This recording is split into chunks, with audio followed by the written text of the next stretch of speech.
हमारी पार्टी के राज्यसभा और उपचुनाव पर नेता प्रतिपक्ष सुनील शर्मा का बड़ा बयान। हम अपनी क्षमता के हिसाब से ही राज्यसभा में उतारेंगे उम्मीदवार, हॉर्स ट्रेडिंग की जरूरत नहीं। उपचुनाव में बडगाम से भी उम्मीदवार उतारेगी बीजेपी। स्टेट हुड की मांग पर नेता विपक्ष सुनील शर्मा ने सीएम उमर अब्दुल्ला पर उठाए सवाल। कहा, कश्मीर के लोगों को ऐसा स्टेट हुड नहीं चाहिए जहां डर का माहौल हो।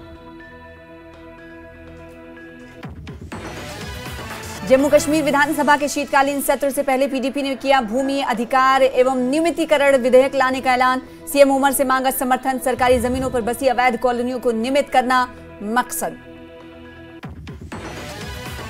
अनंतनाग के घने जंगलों में आतंकियों के छिपे होने की सूचना। बड़े पैमाने पर सुरक्षा बलों का एंटी टेरर ऑपरेशन जारी। ऑपरेशन के दौरान सेना के 2 जवान हुए लापता।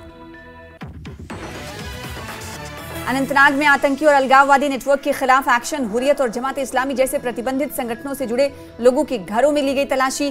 कई आपत्तिजनक सामग्री बरामद।